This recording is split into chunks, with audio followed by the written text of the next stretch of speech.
Go to RotoExperts.com this morning. Check out Dan Dobish's complete preview. Fantasy NASCAR heading to Michigan this week. He previews it for DraftKings, Yahoo, NASCAR Fantasy Live purposes. Also check out DailyRoto.com all weekend. Information from Sean Engel and Dan Dobish. As we get you ready for Michigan, Sean joins us now. And Sean, Kurt Busch, coming off a big victory at Pocono. He's 9,700 on DraftKings, and he has a good history at this track. Should we lock in Kurt Busch this week, Sean? Well, Kurt Busch has 3 wins, an average running position of 15th, and 64% of laps ran in the top 15 at Michigan. He is also running a streak of about 8 consecutive top 10 finishes. These stats are too good to ignore. You have to start them. All right, but what about Matt Kenseth? He's $200 more than 9,900. Maybe I can combine the two. Kenseth has good history here too, but I just feel like, at best I'm going to get a top 5 out of Kenseth. Is he really going to push for the victory? Well, even so, Kenseth has 20 top 10 finishes, 3,325 laps in the top 15, which is the most of all drivers, and he has the highest driver rating at Michigan of 104. He's a very good coupling with Kurt Busch, so I think he is a great pick this week because of that. Kevin Harvick is 10,600. He hasn't been dominant recently. Is he worth spending up that kind of DraftKings cash to use him this week? Well, with 8 top 5 finishes, an average finish at 12th at Michigan, and an average green flag speed of 179 miles per hour, Harvick does have some pretty decent stats at this track, but I do think his high salary makes him a bit of a risky play, but he can pay off. So overall, I think Harvick is a tournament play this week. All right. What about the Penske cars? They looked good at Pocono last week. They're both under $10,000. Joey Logano, 9,800. Brad Keselowski seems like a friendly price at 9,200. What are you thinking about the Penske cars this week? Well, Joey Logano first has 9 top 10s within 14 starts. That is a very impressive stat at Michigan, and he has an average finish of 6 in the last 4 Michigan races, and he has 83 fastest laps ran at the track. So you can't really go wrong with Joey Logano. He's a great pick for this track. Keselowski, on the other hand, has 6 top 10s, 464 quality passes, but his stats compared to some of the other drivers over $9,000 are a bit mid-range. He's not a bad pick at this track, but he's not the best either. You could spend a little more up to get somebody like Dale Earnhardt Jr. Yeah, let's talk about Junior. 9,400, and Michigan is one of his best tracks. Yep. He has 8 top 5s, an average running position of 12th, which is 4th best in the series, and even an average finish of 6th in the last 4 Michigan races. His price is a bit cheaper than most drivers over $9,000, but his stats showed he's one of the best at this track. You got to start him this week somewhere. Am I avoiding his teammate Jimmy Johnson at $10,000? Well, the stats show that Jimmy has 11 top 10s, an average green flag speed of 180, which is second best, and 565 laps led, which is the best in the series of Michigan. However, though, his salary is a bit high for what you're asking for, just like Kevin Harvick. But Johnson is likely to work out, too, at the same time. So he's a bit of a tournament play, but I wouldn't start him in every single one of my lineups this week.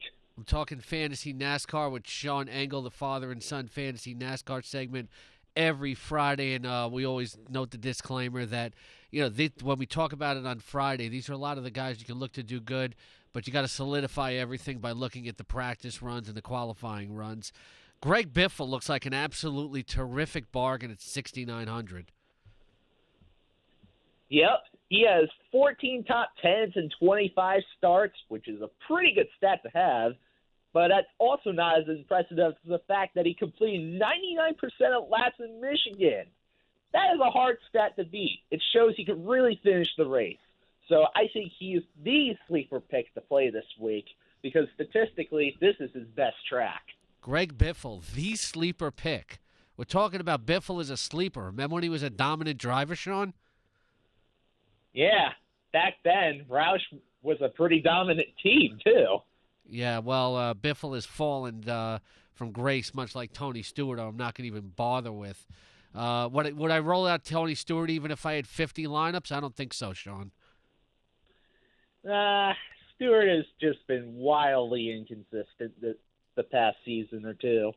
All right, let's go with Paul Menard. Maybe as a discount at 6,300. If I'm deciding between Paul Menard at 6,300 or Danica Patrick at 6,100, where am I going? Well, let's look at the facts here.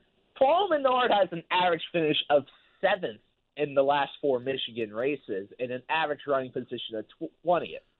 Those are pretty good stats on its own, but Menard has not been the most solid performer this season, so I kind of would have leaned towards avoiding him.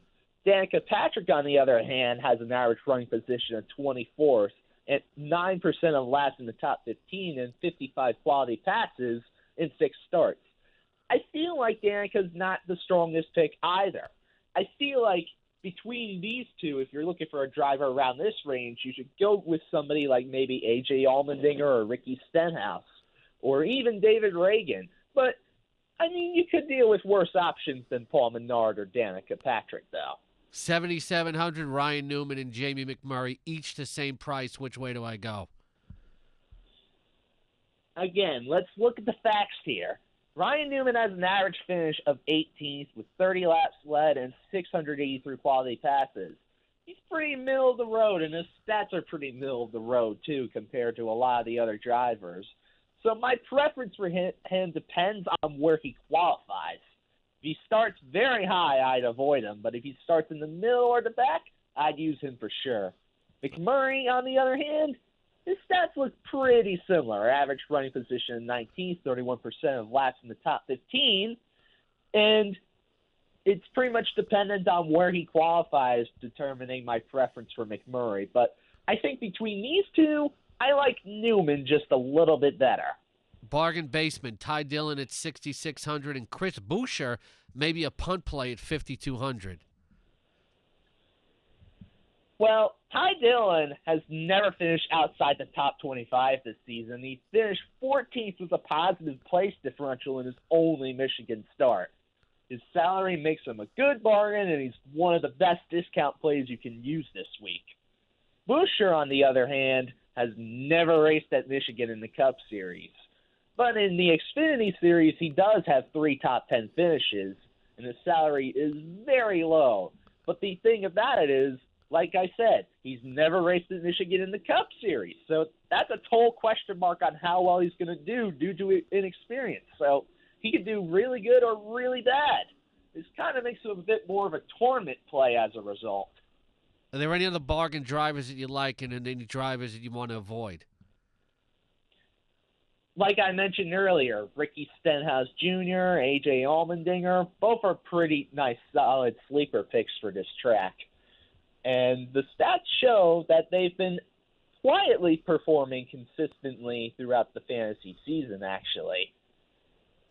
All right, Sean, people follow you at SeanMan247, SeanMan247 on Twitter. They'll also find you're a big video gamer. Xbox One, they got free games with gold right now. Should I be downloading this wacky game called Goat Simulator, and what the heck is it about? Well, you should give it a shot because, like the name says, it's pretty much a simulator about being a goat. You go around in this whole land, you're just literally dropped in, and then you have to go around and just get points and all that. Kind of like Tony Hawk style, like Tony Hawk's Pro Skater. You ever play any of the Tony Hawk's Pro Skater games? No, I've watched you play them, though. They're pretty silly, so I figure Goat Simulator is pretty silly. It's even sillier than that because instead of a skateboard, you're literally just a goat going around messing with everything. Like you could headbutt into people, stick your tongue onto things, and then get in all sorts of unusual situations. All right, I'm more of a sports gamer, but I might try Goat Simulator.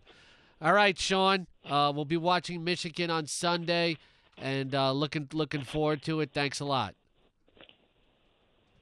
No problem.